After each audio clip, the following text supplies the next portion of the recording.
Okay, step one, you want to lay the pork loin fat side up.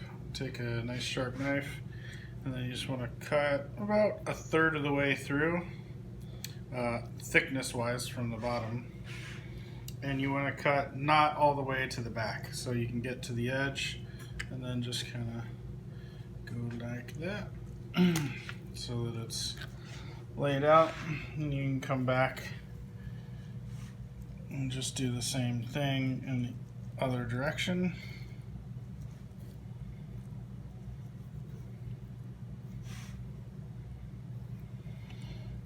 Like that. So now that it's kind of butterflied out, I'm gonna season it. Go ahead and add salt to the pork at this point as well. Step 3, I made up some Herbs de Provence.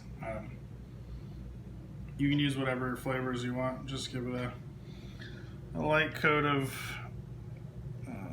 the herbs or spices or whatever. You could do this with any flavors, Mexican flavors, Indian, cumin. Oh, actually I might throw some coriander in there, and no, it's not part of Herbs de Provence. Just give everything a nice little coat.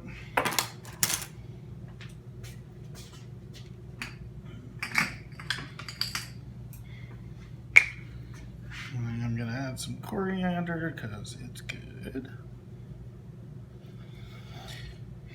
And now I'm just gonna reverse the fold, basically turn it back into the way it came out and roll it back over.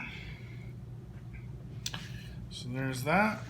Now it's fat side up. So now, basically like this, I'm just gonna use it to kind of wipe up all the seasonings. So now you want to tie it with twine if you have it. If you don't, you could probably pin it together with some toothpicks or some skewers. String is obviously like the most eloquent way to do it, but if you don't have butcher's twine or something similar, then there's lots of ways to do it. And then you could just roast this at like 350. Hopefully you have an internal temperature probe of some kind, like a thermometer, until it's you get a doneness you like. But I'll do the twine. Okay, so I've got my butcher's twine, and I just rinsed it off, mostly just to get it wet so that it doesn't stretch on me. But you're just going to tie an overhand knot, real simple, and then pull that tight, and then pass it back through itself so you get a little slip knot here. Again, super easy there. So pull some slack out and then hook it over your starting point.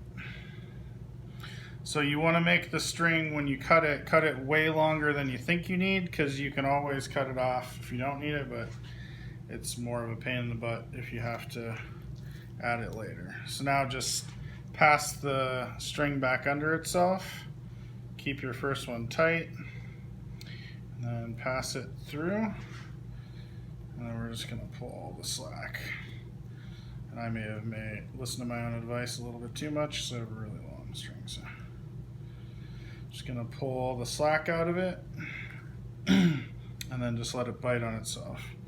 Now we're just going to keep going, same principle. So we've got the slack, duck it under, pull it all through. And then kind of give it a cinch. So pull the slack out and then cinch it back so your line stays straight. Honestly, as long as it all holds together, it doesn't really matter, but just so you can keep it pretty if you are so inclined. So again, we're going to pull all the slack out, dress up our knot a little bit. And I think I'll throw one more on here. 3 is probably not enough. 5 is more than enough, so probably somewhere in there. But really it's just enough, as long as you have enough loops to hold it. And anything you want to kind of tuck in the end just to make the end look tidy. And you just, really the idea of this is you want it to cook evenly, And it makes a pretty presentation too. So now we can just flip it over long ways. And you can get away with not doing this, but it does make it a little bit more solid, especially if whatever you're using is less substantial than a pork loin. Oops, my tail end got away from me.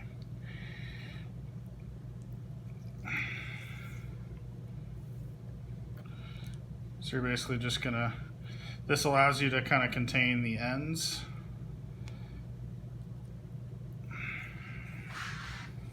And keep it from slipping on the side that doesn't have all the knots on it.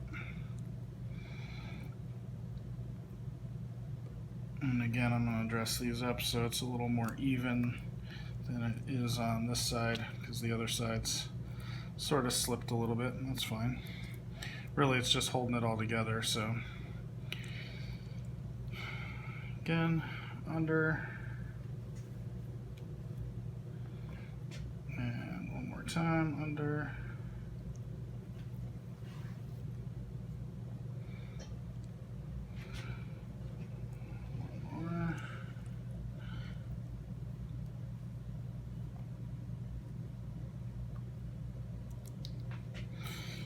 And then we're back over to where we started. We got our original loop. And there you can kind of just tie any knot you want. I've got a ton of excess, so I'm just going to cut off the tail. And then just give it a little cinch so it looks pretty. Slip it through.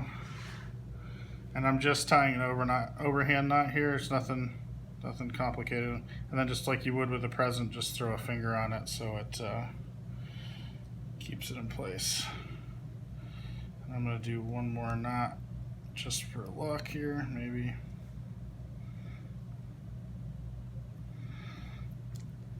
Alright, that's it. Now you can trim off any little bits of excess. And so it can go in the roasting pan just like this, and I would do it fat side up so that the fat will drip down. You can even put it in a roasting pan over some vegetables and let all the renderings from this go down onto the veggies. So that's the end of that. A vacuum seal bag is just out of a tube, so you just seal one end, and I rolled it over about a 2-inch cuff so that I can keep that end nice and clean. I got the loin, and I've got it on a plastic sheet here, which I could have been doing this whole thing on, but I'm going to give it a little bit more salt on the outside, just all the way around, and just basically whatever spices you use, just do another layer outside.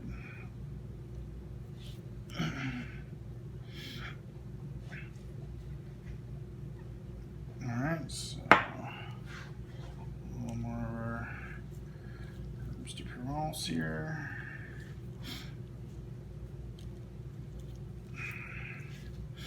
And you can go a little thinner than you did inside just because it's on the outside, it's going to be vacuum pressed into the outside. So. Alright, so now we got that, and what we'll do is just take this sheet and fold it up like into a tube. Grab our bag, slip the end in there, and then just slide the plastic to the bottom, pull it out, and voila. Okay, so I've got my vacuum sealed pork loin. I've got my sous vide set up here. It's set to 137 degrees. It's still coming up to temperature, but it doesn't matter if you do it early. So we're just going to set it to 137, and it's going to go in for 2.5 hours. We're just going to drop it in there, make sure it's all underwater. Sometimes I trap a corner just to kind of hold it upright. And that's it. We're just going to let it go for 2.5 hours, and it'll be tender and delicious. Here's the pork loin that's come out of the sous vide, and then it got crisped up in a cast iron skillet. And now it's ready to have the string taken off and sliced. Okay, so I took the string off. I didn't take it all the way off. I just took it back far enough that I can get in here. I'm just gonna slice off some slices. And you get some nice herbalicious pork loin. Be tender and juicy. And if you wanted to, you can make thicker slices, something more like that. And then you get kind of a big, nice medallion. Or you can kind of shave it and get a little more, a little thinner. And it's tasty.